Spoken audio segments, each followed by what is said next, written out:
All right, today we're gonna go check out another epic home studio. Now, I will say, this home studio is a whole new take on epic home studios. So basically the studio is owned by this company and they bought this house and converted 90% plus of the house into a full-fledged epic recording studio. Now there's an A room and a B room, a bunch of booths. They both got big Rupert Neve 58 consoles. And I mean, it is the definition of an epic home studio with still a super comfortable lounge that is like a living room in a house, and then there's actual lodging, bedroom for clients to use. The production company that built this studio and owns it also owns a venue that all shares the same property. It's this huge venue. It's out of control. Very inspiring for someone like me. I love the concept of like a shared space that just is like next level, but still technically in a residence. So it has that sort of homey kind of feeling when you're there. The studio is called Spectra Sound Studios. There's a link to it down below if you guys want to follow them and check it out yourself. Or if you're in the Austin area and you want to book some time, reach out to them, book some time. Go check them out. Thank you guys for inviting us so we can come and go through all the gear. Let me know some of your favorite parts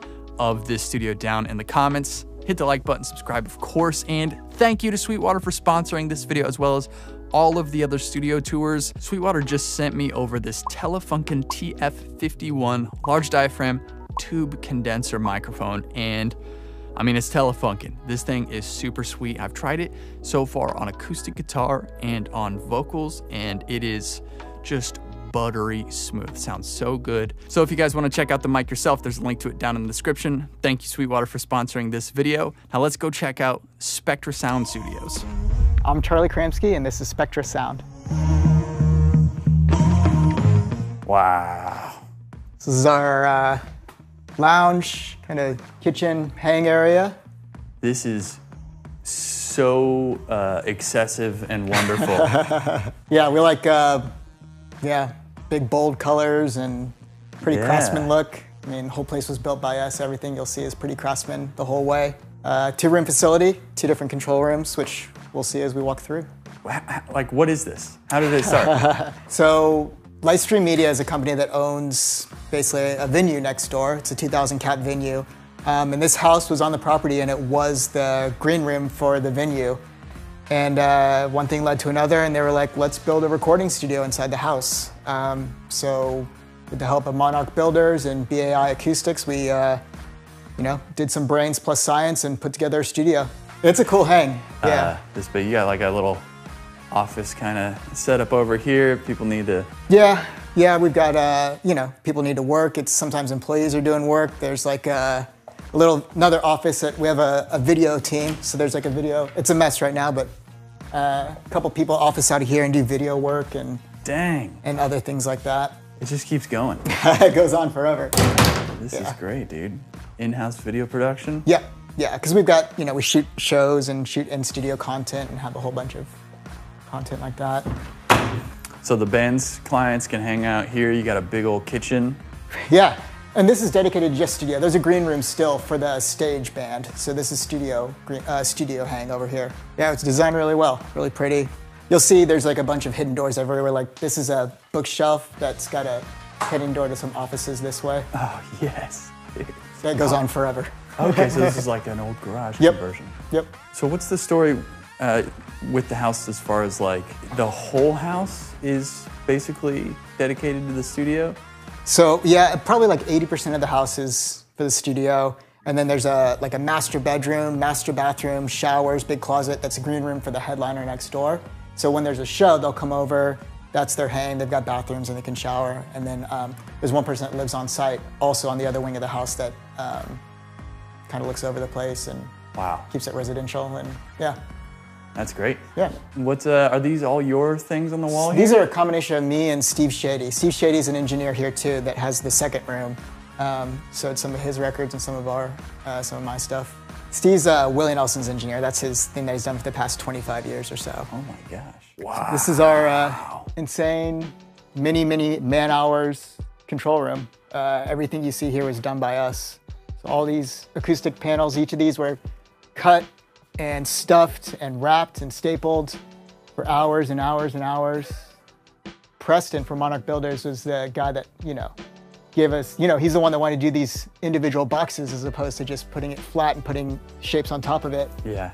And yeah, getting into it and getting through it all was quite an ordeal, but totally worth it now that it's done. I wish I could tell you how many different fabric colors we went through to get it, because the wall was originally just we still need to finish this off. The studio isn't done. We still have more to do, more gear to buy, more things to finish, but what studio doesn't? What studio's ever done? Always going. So this was the color of the wall that they painted it before all this was up, and we just loved that color.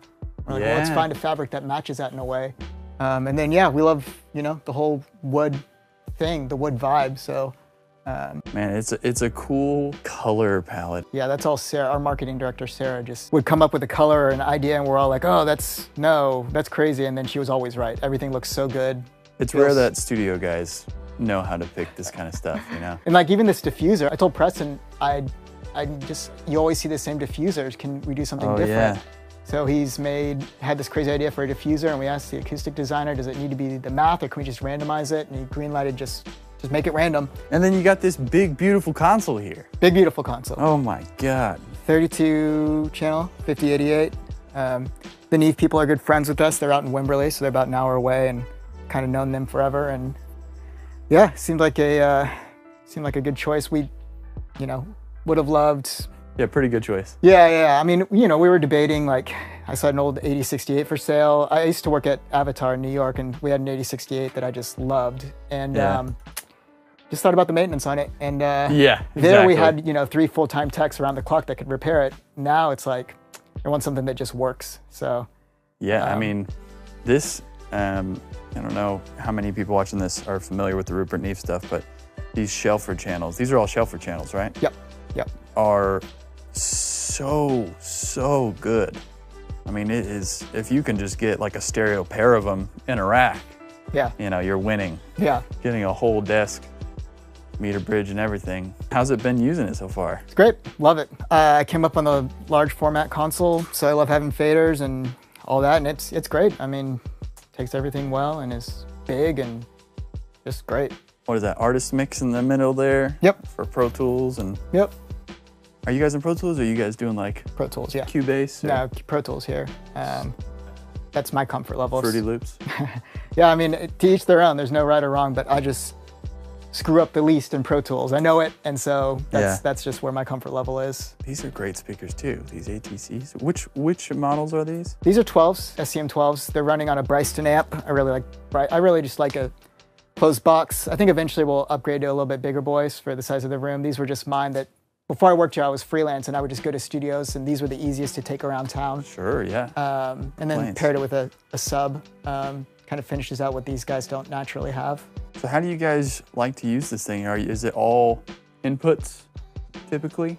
Yeah, for the most of the board? Yeah, so the most part, like faders feed to Pro Tools, and then if we're doing a show from the stage, we'll have Dante. We have Rupert Neve Dante pre's that come over here, and then that feeds to the console, to the line inputs, and then we'll multi-track off of that. So we'll dump it off of Dante, multi-track it through the console, and then do a broadcast mix, and then we've got, you know, multi-tracks through the console and a broadcast mix ready to go. We've got a 500-foot fiber cable that goes to the venue that connects the two. So you guys have this venue that is not attached to the house, but it's on the property. Yeah, it's like a complex. It's you know, on the other side of the parking lot, and we dug a long fiber cable and connected the two. Let's say you have a band playing a show over there.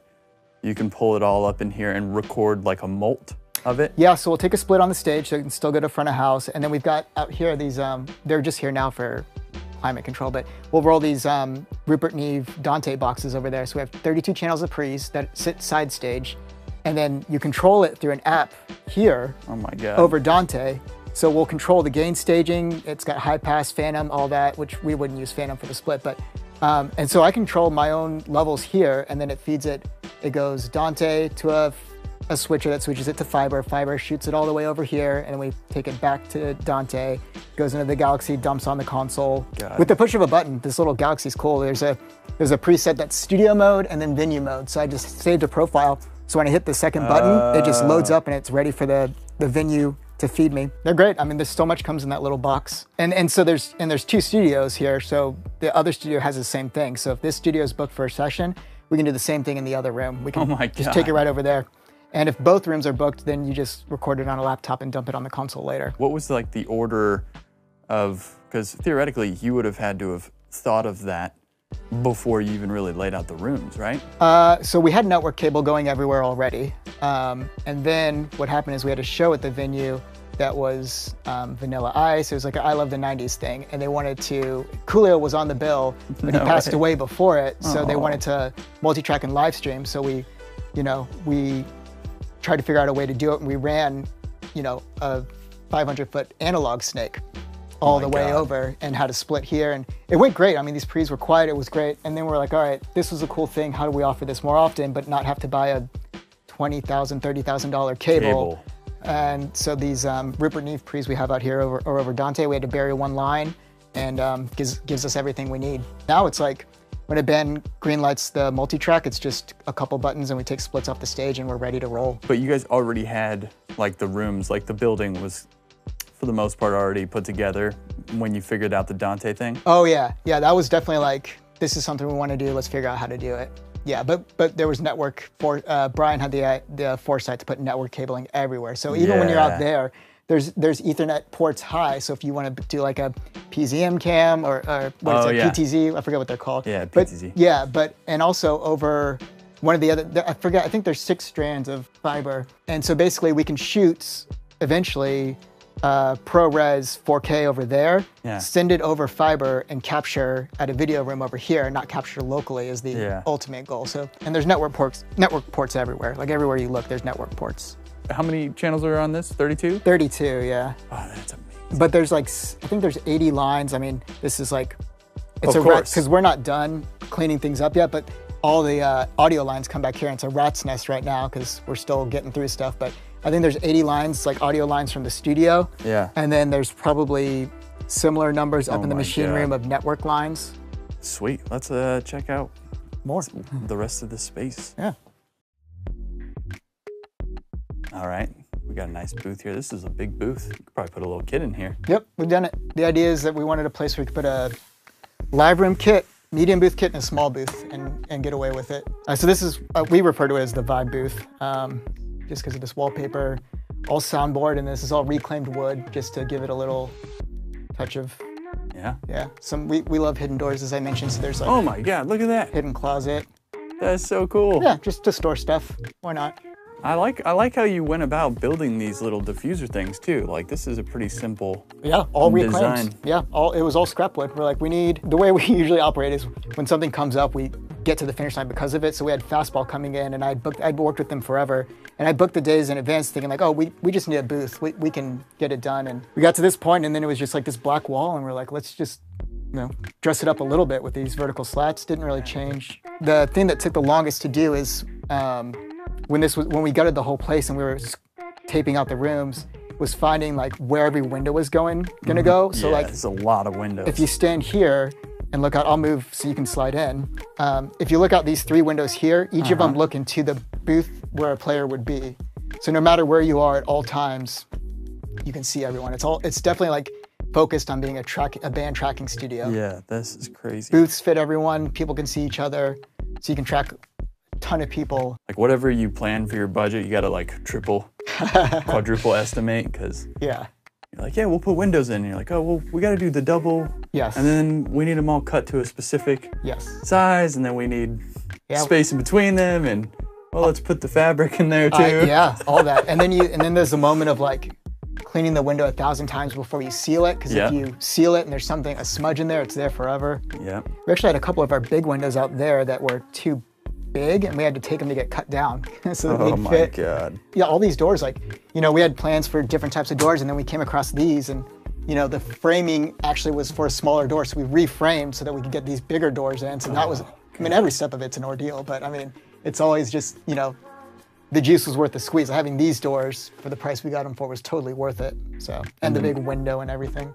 Preston, our GC, saw how these magnetic seals worked. Yeah. And basically he's like, oh, I can do a version of that. So all of our solid cores do the same magnetic closing system that these do too. Oh yeah, that's kind of just stole the idea. What is this, the big central string room? Main tracking, drums, strings, whatever you want to do in here. Wow, dude, this is super nice. Nice big, lots of light. God, this is incredible. I mean, the height, the shape of the room, and then what I'm noticing are the air returns.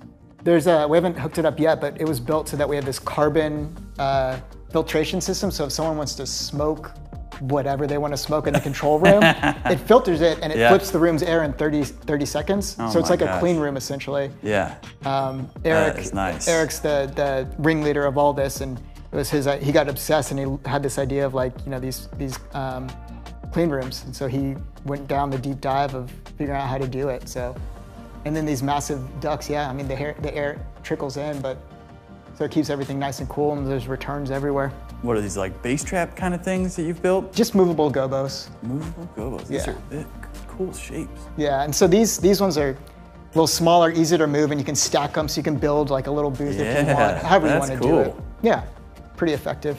And then is that back wall kind of more absorptive? Yeah. Yeah, we just put that up a couple days ago. So it's going to get fabric on top of it and prettied up. But yeah, that's just Sound Select's absorptive material. All right, so how many booths do we have here? We went into this booth. That's the that's Vibe one. booth. What is that what you call it? Yeah, for lack of, well, just because of the wallpaper. It's a crazy wallpaper.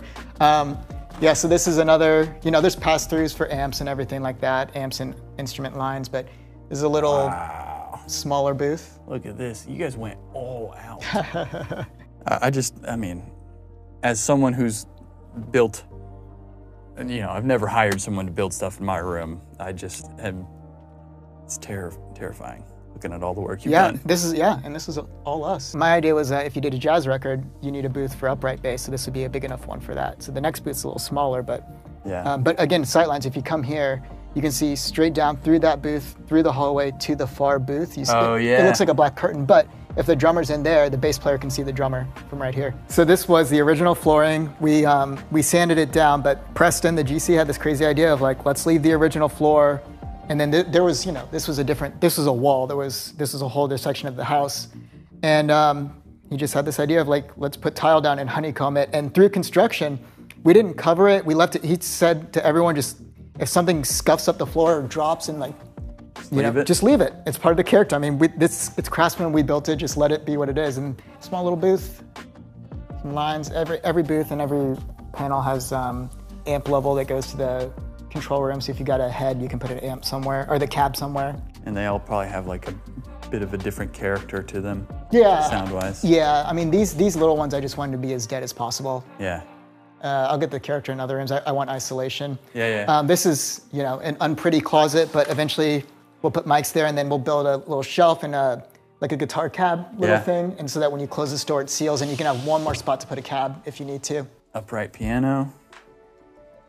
Wow, another one of these walls. Yeah. Super special. So this is kind of keyboard world-ish or drum booth, whatever. Rhodes Mark II. Enough mic lines in here to put a kit. And this is like a raised floor, right? Yes, everything except for the main room is decoupled, raised, double room in a room in a room in a room and all that. So that's the only one that's the real floor. Everything else is floated. And then you got an upright here. Yeah, a little spin it. We have next week, there's a Yamaha 6-footer arriving that's going to be on loan in a B3, so that'll be fun. This is Steve Shady's room. So we've got the control room there. We jokingly call this the out of control room because it's pretty crazy in here. Oh yeah, dude. Cosmic vibes in here, man. All those tubes keeping this room nice and warm. I need to drop the AC. Yeah, another 5088. This is Steve's personal collection. But when he's not here, it's our B room, so we can do mixing or tracking. There's, you know, still the window to the whole tracking. It's wired up for, so you can track a band in here or in there, or do the broadcast mix in here, whatever you wanna do. That's great. You got another Galaxy. Yep, Andante, so it connects to the venue. Is that 192 for headphones or something? So he just got this. So this was residual, and I think he just uses it for additional outputs. But yeah, another 32. This is smaller because there's like that one has like an extra center section, right? Yeah. Over there is a producer desk. So no center section here. And then these are what, ATC 25s? Mm-hmm. Yeah, these are cool. These would probably be great for that other. Yeah, too. Are you thinking bigger than that? I've tried those over there. They're good. And then we had an engineer that brought some 45s over, and it was just the right size, considering we're not going to have soffit mounts and not mains, it was the right size for that room that could fill the room, but still sound great. I mean, nice collection of extra Shelford channels over here. Yeah, I think we have 100 Rupert Neve pre's in-house. Oh my between his studio God. and our stage boxes and the other studio. And I asked Josh, the GM at Rupert Neve, if we have the most, and he says that Fish takes 116 on tour with them. So we just need 17 mic pre's to get the title. Oh my gosh. Man, great stuff over here. Very compressor, bunch of Audioscape. I just got some Audioscape Pultecs and nice. Yeah, their great. bus comp. Oh, cool. 4 more. He actually has another one that's out for repair that's coming back to. Oh no, he has a Universal Audio 1176 that's getting repaired. What is this? Is this SSL up here? The Smart C2. That's fun, man. I would love to have 4 1176s. Or 5, I guess. 5, yeah. 5 patch bays. Yeah. He's got his burls, his oh yeah, the B2s. all his 2-bus stuff over here. B2 bombers. There's the Portico. Have you used that much? Oh yeah, love that thing. You said you go to an external, right? When you're tracking, like out of Pro Tools. Do you ever throw anything on that? Usually I have like, if I really want to throw something on, I'd do the insert and just monitor off like a pair of channels on the console. Oh yeah. And then just do like a 2-bus thing if I needed to. We've also got the Rupert Neve Master Bus Converter, so a lot of times I'll monitor the return of that. Yeah. Because that's got its final limiter and some silk and some other fun stuff. Yeah. Usually that's the last kiss before playback. Yeah, exactly. And then back there just takes us back to the lounge? Yeah, back out to the lounge this way. Full circle. What's up, guys? Well, dude, thank you so much for having us out and showing us around. Of course. Thanks for coming. Where can people find this place? Can they book it, follow, all that stuff? Yeah, there is a website we just launched that maybe I can give you the link to because I don't know it offhand. Okay, yeah, I'll put it down in the description. But yeah, all contact information's on there and it's bookable and all that, so. Awesome. And then on Instagram, is it Lightstream Media? Lightstream.media? Yeah, lightstream.media. Media. Okay, cool. I'll put all that stuff down in the description. Everyone can go follow, book stuff. I'm sure there'll be an email or whatever. Yeah. And yeah, I appreciate it, man. We'll see you in the next one. Cool. Thanks. Bye.